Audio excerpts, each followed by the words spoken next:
In this lesson, we'll be going over two hydrocarbon derivatives, alcohols and organic halides. We're going to go over the properties, uses, and naming rules of both alcohols and organic halides.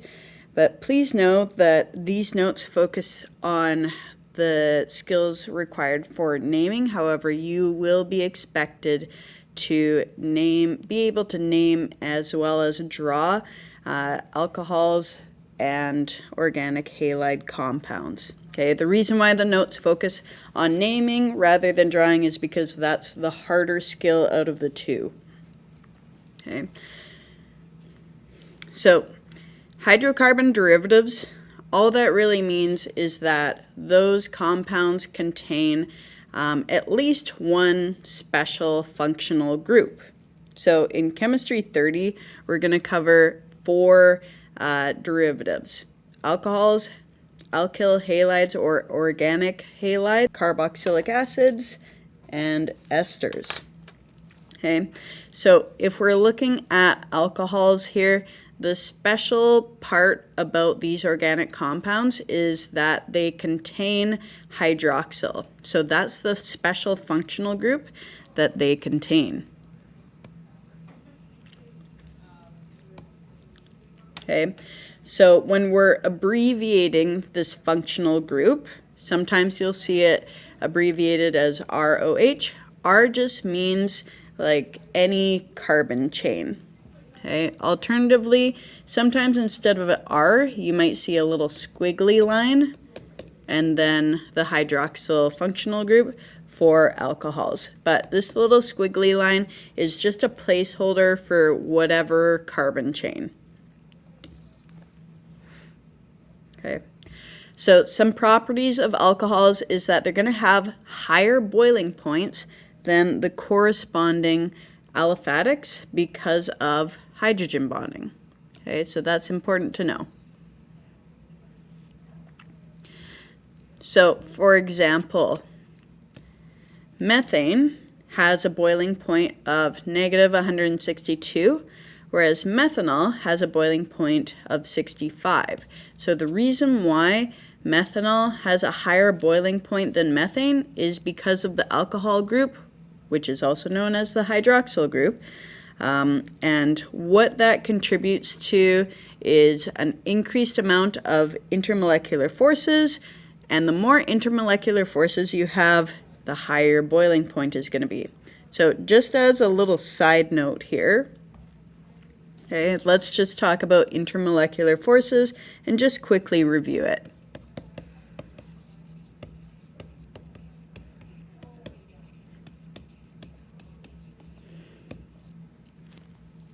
So there's three types of intermolecular forces.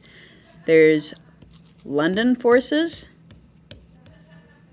which are sometimes called London dispersion forces, but it's the same thing.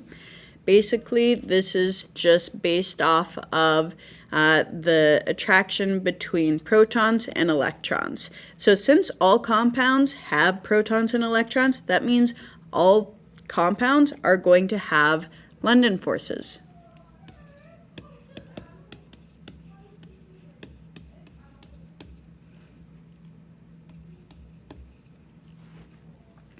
The next intermolecular force is dipole-dipole, or dipole-dipole forces, or attractions, whatever you want to call that. Okay, now compounds which have dipole-dipole attractions, those are only going to be polar compounds.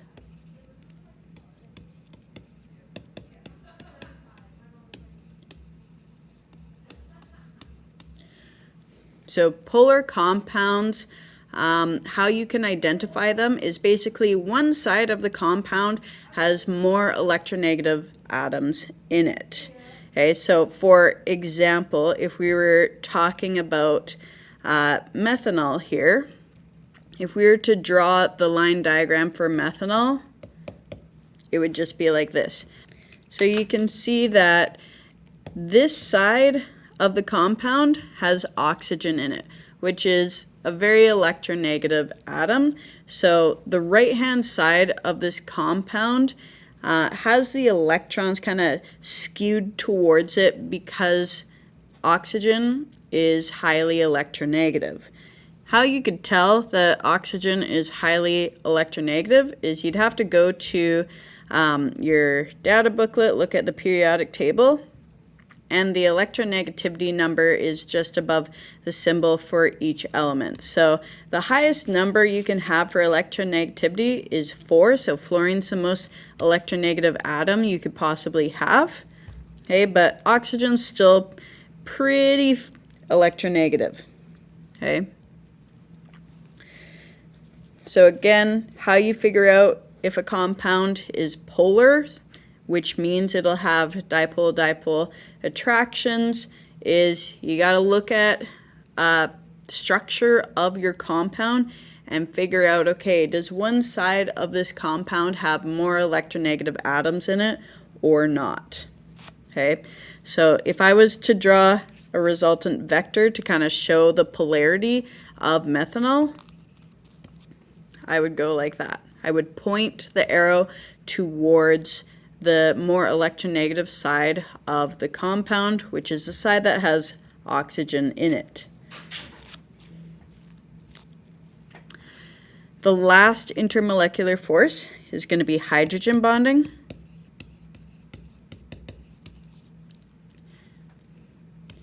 So the compounds that have hydrogen bonding, they're going to be polar compounds, and they're going to have hydrogen directly attached to either nitrogen, oxygen, or fluorine. So for determining whether your compound has hydrogen bonding in it or not, it's going to be really important to be able to look at the fully drawn out structure of that compound, because sometimes you can't, or sometimes it's hard to determine just by looking at the chemical formula if hydrogen bonding actually occurs.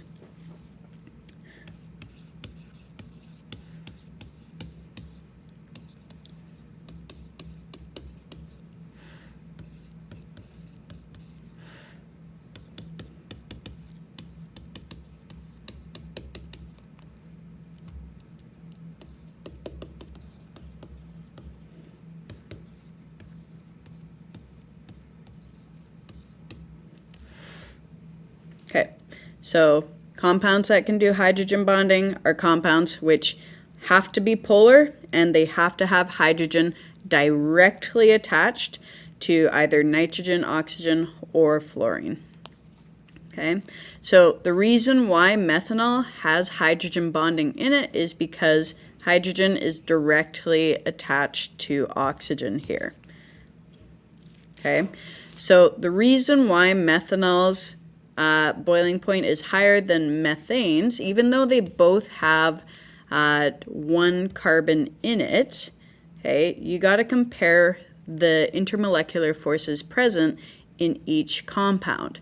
So methane, that's going to have London forces in it, which I'm going to abbreviate just to LF, but that's the only intermolecular force it has. It's not a polar compound because we don't have one side of this compound that has more electronegative atoms in it. If I was to draw the Vesper shape of methane here, what that would look like would be like that. Okay, so this is a completely symmetrical molecule, so there's no opportunity to have one half of the compound be more electronegative than the other. Okay. Meanwhile, methanol, it has London forces. It's polar, so it has dipole-dipole forces. And because oxygen is directly attached to, because hydrogen is directly attached to oxygen, it also has hydrogen bonding.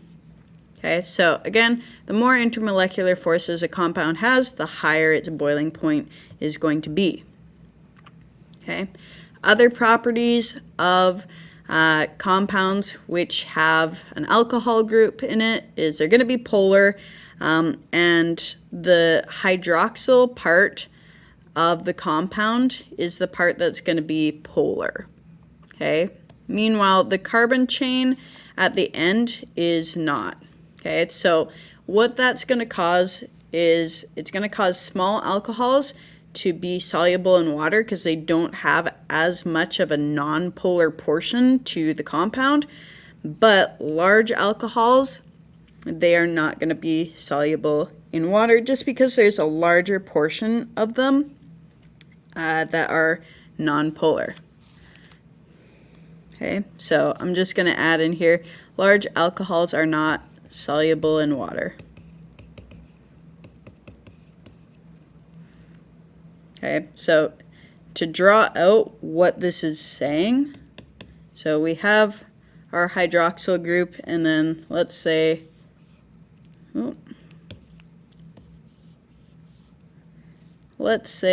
this is our chain. So they're saying this part is polar, okay, and this chain here is nonpolar. So the longer the nonpolar chain, the more difficult it is for the alcohol to be soluble in water. Some uses for alcohol, so an example of an alcohol would be ethanol, which you can find in alcoholic beverages. It's a gasoline additive and a disinfectant. Okay, for methanol, you can find that in antifreeze, which is also known as ethylene glycol. Okay, so just looking at these names here, let's kind of figure out what we already know. We know that the prefix for F means that there's 2 carbons, and then this last part is just denoting that you have an alcohol, okay, as a functional group. For methanol, meth is the prefix. That means that you have 1 carbon, and then this is just saying the functional group in there is an alcohol. Okay. So, rules for naming alcohols. First things first, you're always going to find the longest carbon chain or your parent chain that contains the hydroxyl group. Okay, and you're going to prioritize so that the hydroxyl group, the OH, gets the lowest number. Okay, a template you can use for naming alcohols is going to be this. So you're going to use the prefix that specifies how many carbons is in the chain, and then you're going to end your alcohol name with an "al." Okay. So you're also going to have to specify where this alcohol group is found. That's going to be important. And how you can name your alcohol is you take the alkane name, drop the E, and then place the number where the OH is attached in front of the OL part of the name. Okay, so if you have more than 1 hydroxyl group, you're going to have to use the prefix either di, tri, tetra to indicate how many hydroxyl groups you have in total in that compound. And you're going to have to make sure to place the numbers between the parent name and the suffix. So if there's more than 1 OH or hydroxyl group, you got to put the di-tri prefix in front of the OL. But super important, the E does not come off when you have more than 1 hydroxyl group.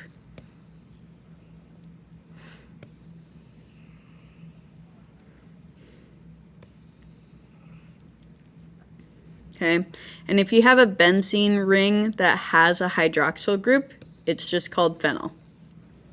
Okay, so I'm just going to write here after, but the E, so the E that they're referencing is from the alkane name here.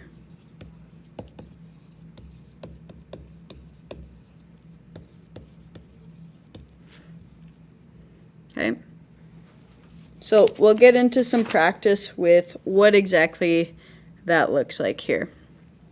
Okay, so in this first example, step one, figure out where your parent chain is. So our parent chain is right here. Now let's figure out where our branches are. It's going to be our hydroxyl group right there. Okay, everything else is just a hydrogen, so it's not a special branch that has carbon or some functional group in it. Okay, so we're going to number our carbons in our parent chain to prioritize our alcohol functional group having the lowest number possible. So I'm going to number it like so.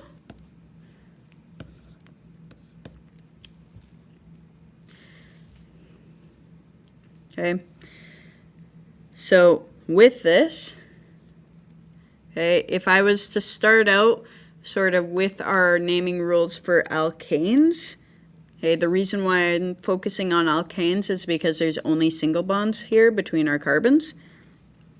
So if I was to name it as an alkane, right, we'd say butane, and then to talk about the alcohol, right, we'd be like, well, the alcohol group is on carbon 2, all. But remember, from our list of rules, okay, you have to take the alkane name, drop the E, and then we've already placed the number to specify where the alcohol group is or where the hydroxyl group is. Okay, so what we need to do just to adjust this is just take out the E. So then our final answer is butane 2 all.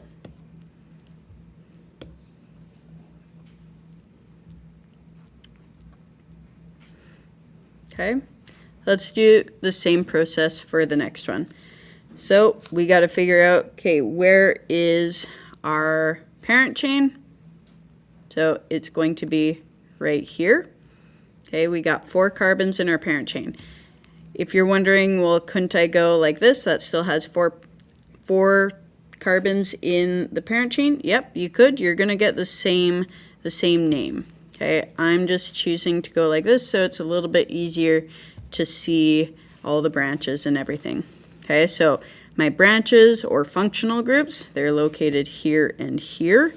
Again, I'm going to prioritize the alcohol group over the methyl branch that I have.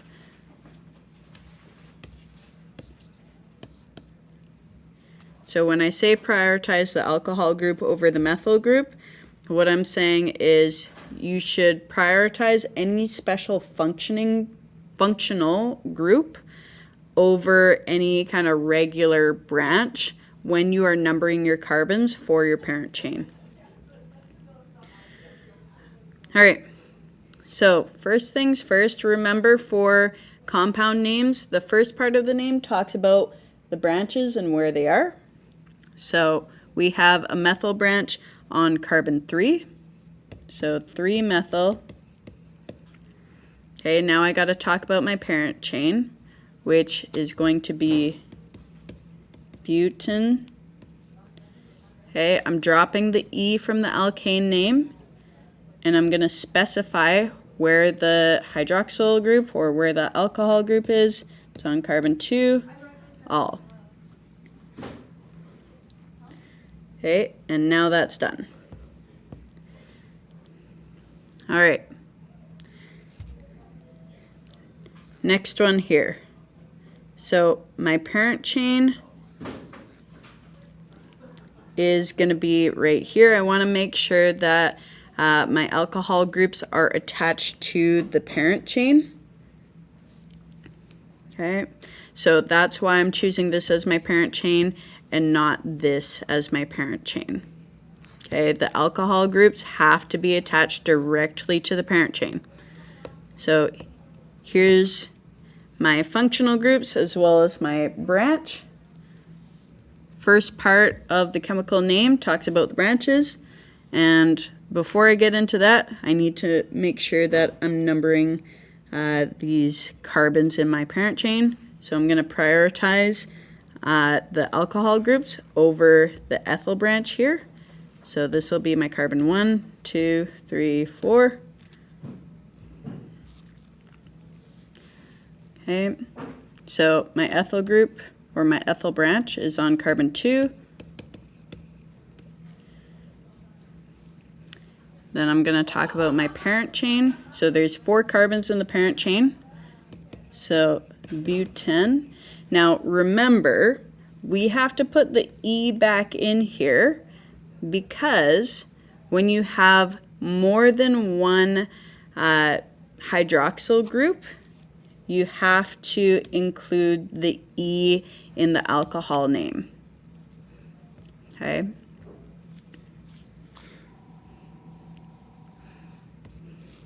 And because we have 2 alcohol groups in here, so they're on carbons 1 and 3, I need to say that it's 1,3-di because I have 2 in total alcohols. Okay, so we're keeping the E in. So I just said this, I didn't write it down, so let's write it down. Keep the E because we have more than one alcohol group or hydroxyl group, both mean the same thing.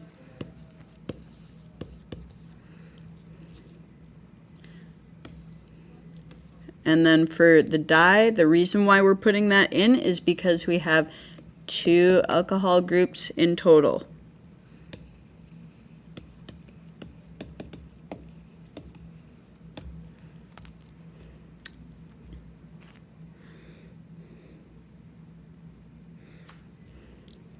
Okay. So in the table below, we have 2 isomers for C3H8O. So remember that isomers have the exact same amount of each element. However, the atoms are just arranged differently. Okay, so both of these compounds have the formula C3H8O. They have boiling points of 7.4 degrees Celsius and 98 degrees Celsius. We need to assign the boiling points to each compound and explain why the boiling points are so different. Okay, so let's look at this first compound here. Okay, it's ethyl methyl ether. Okay, and in order to assign the boiling points, first what I'm going to do is let's just figure out what intermolecular forces are present, because the higher the amount of intermolecular forces, the higher your boiling point is going to be. So looking here at this compound, okay, all compounds have London forces, so that's a given for both of these. So London forces present in both. Now we got to figure out, okay, does this compound have dipole-dipole attractions? Okay, so in other words, does one half of this compound have more electronegative atoms than the other? Well, I'm noticing that there's an oxygen here, which we know is a highly electronegative atom. So it's off to one side of the compound, and that means that this compound is polar because the electrons in the compound are kind of more skewed towards the left side of this compound. So for intermolecular forces, this one has dipole-dipole attractions because it is polar. Okay, another shortcut with organic compounds is if you look at the formula and there's carbon and more than one other element with carbon, it's going to be a polar compound. However, if you look at the formula and there's carbon with only one other element, that means it's going to be nonpolar. Okay, so that's kind of a shortcut to help you figure out if your compound is polar or not. Okay. So looking at this one here, obviously we have oxygen to one side of the compound. Okay, so the electrons in this compound are skewed to the right hand side here. And also, like, it still has this same molecular formula. So again, going by that rule, if you have carbon and more than one other element with it, it's going to be polar. So that means that this also has dipole-dipole attractions. Okay. Last but not least, we need to check which of these has hydrogen bonding. So the key clue that you have hydrogen bonding is hydrogen must be directly attached to nitrogen, oxygen, or fluorine. So neither of these compounds have nitrogen or fluorine in it, so we're looking to see if hydrogen is directly attached to oxygen. So that's not the case in ethyl methyl ether, but it is the case in propan-1-ol. So this last one here, propan-1-ol, has hydrogen bonding. All right, so remembering that the fact of if you have, or the more intermolecular forces you have, the higher the boiling point. So looking at what we figured out for intermolecular forces for both of these, propan-1-ol has more intermolecular forces, which means it's going to have the higher of the two boiling points. So I'm going to assign the 98 degrees Celsius boiling point to propan-1-ol and the 7.4 degrees Celsius boiling point to ethyl methyl ether. Now for reasoning, it's exactly what I said. So for ethyl methyl ether, it's got less intermolecular forces, which means a lower boiling point.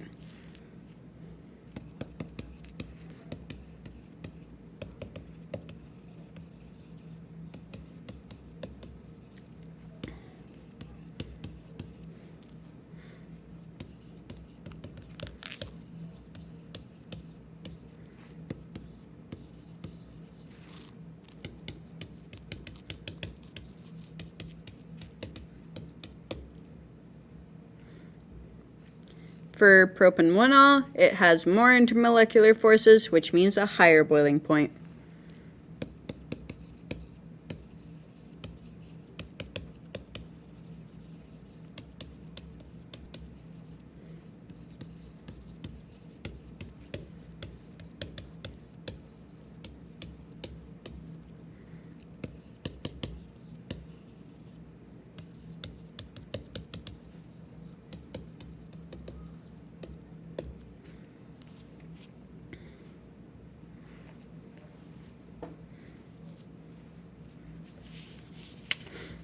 All right, let's move on to organic halides here.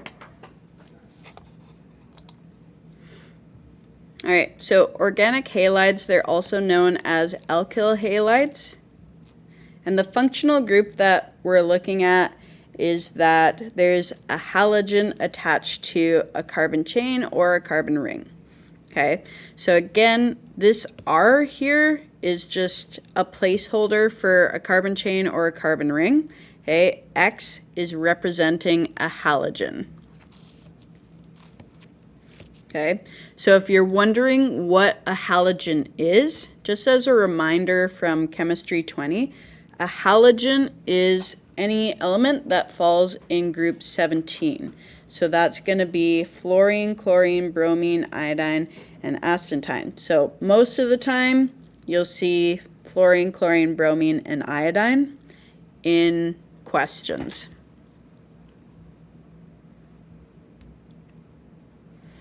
Okay. So alkyl halides or organic halides are organic compounds where the hydrogen has been replaced by one or more halogens, and alkyl halides, they don't readily occur in nature. So a lot of these are man-made. For our properties, alkyl halides can be polar or nonpolar. It just kind of depends on the placement of the halogen groups. So if your compound is symmetrical, it's going to be nonpolar. If your compound is asymmetrical, it's going to be polar. So let's just write that as a little side note.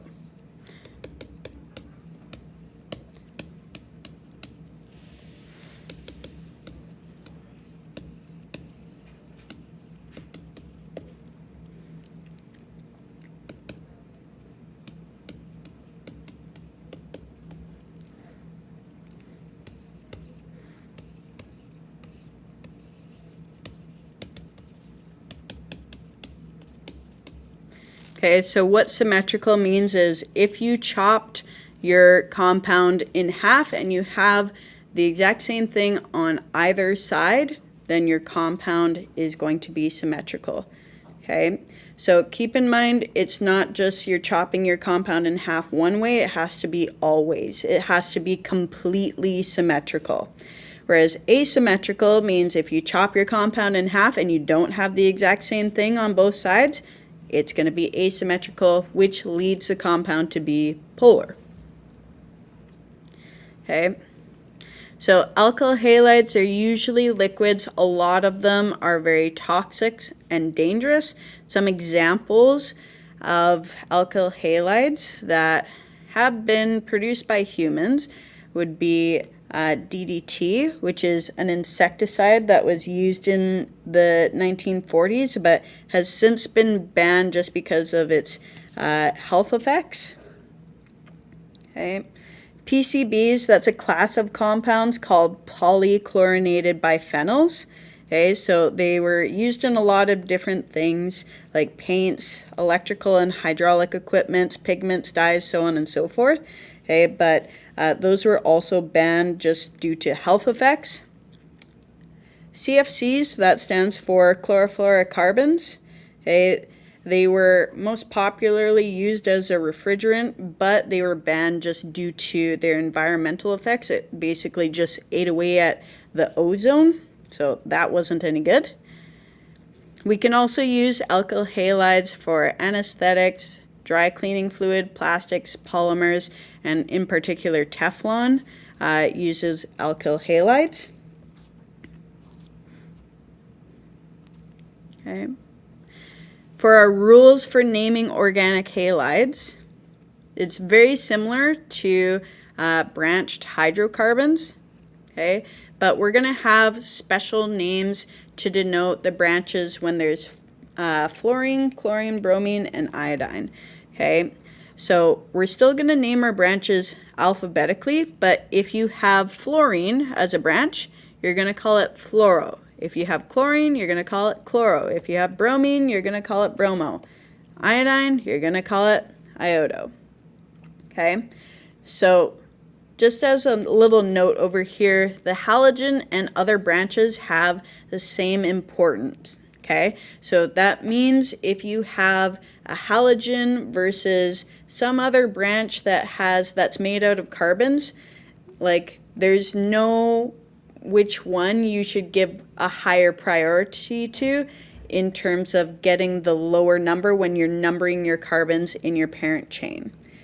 Okay, you want to make sure just overall you're using the lowest possible numbers to kind of say where your branches are, whether you have alkyl halide or a halogen branch or like a regular carbon-based branch. Okay, so looking at our first example here, our parent chain is right there. So first step is always to figure out where your parent chain is. Now let's figure out, okay, what are our branches? Okay, or what are our functional groups? Remember, alkyl halides, that's a special functional group. Okay, so we have 2 chlorines. Okay, so I got to make sure that when I'm numbering my carbons, the branches or my functional groups get the lowest numbers overall. So 1, 2, 3, 4. Okay, now could I have numbered it the other way? Like this? Yep, because doesn't matter which way you number your carbons in your parent chain in this example, you're using the fact that there are branches or functional groups on carbon 2 and carbon 3, no matter which way you number your carbons here. Okay, so just arbitrarily, I'm just going to go with the purple way of numbering here, but it really doesn't matter. Okay, so I want to say, okay, there are 2 chlorine functional groups on carbons 2 and 3. So I'm going to say 2, 3, and then because there's 2 in total, I'm going to say di, and then chloro. So now that is the branches taken care of. So now I got to talk about The parent chain has 4 carbons in it, and there's only single bonds, so that's going to be butane. So 2,3-dichlorobutane. Okay, so actually, you know what I'm going to do? I'm going to go over here and we're going to highlight this, because this is important to know that halogens versus carbon-based branches, like one is not more important than the other, or one doesn't get a higher priority compared to the other when you are numbering your carbons. Okay, but keep in mind that's only applied to organic halides. Okay, there are some other functional groups or special parts that you need to give a higher priority to, like alcohols, double or triple bonds, so on and so forth. Okay, so moving on to the next example here. Okay, we got a benzene ring with some branches around it. So because it has multiple branches, we are going to treat benzene like a parent chain and not like it's a branch. Okay, if we were treating it like a branch, we'd be calling it phenyl, like PHENYL, but because there's multiple branches coming off of it, we're treating it as a parent chain. We're going to be calling it benzene.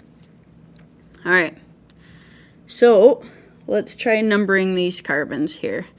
So if I numbered them starting, let's say from here, 1, 2, 3, 4, 5, 6. Okay, versus 1, 2, 3, 4, 5, 6. Okay, so if I went with the purple numbering, my numbers would be 1, 2, and 4. Versus if I went with the pink numbering system, I would be going 1, 3, and 4. Okay, so out of the two, the numbering system that uses the lowest overall numbers is going to be the purple one. So that's the one we're going to use.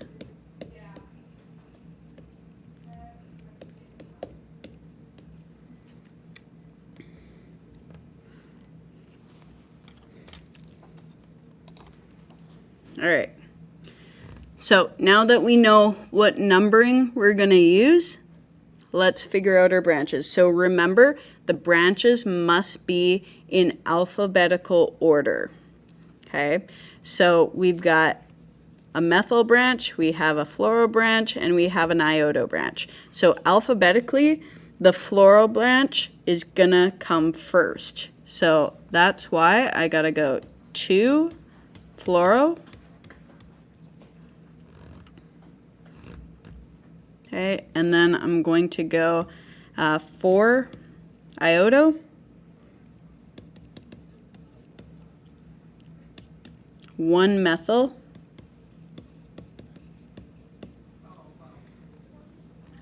okay, so that's my branches taken care of. Now we're going to talk about the parent chain, which is benzene.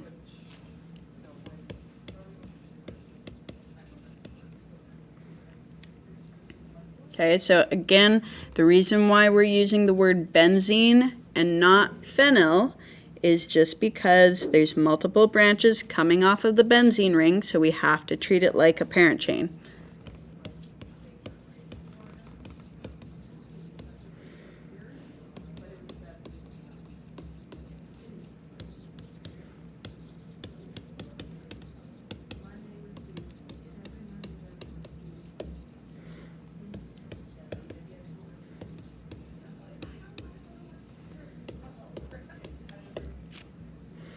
Okay, and I'm also just going to highlight it as a parent chain just to keep up with consistency here.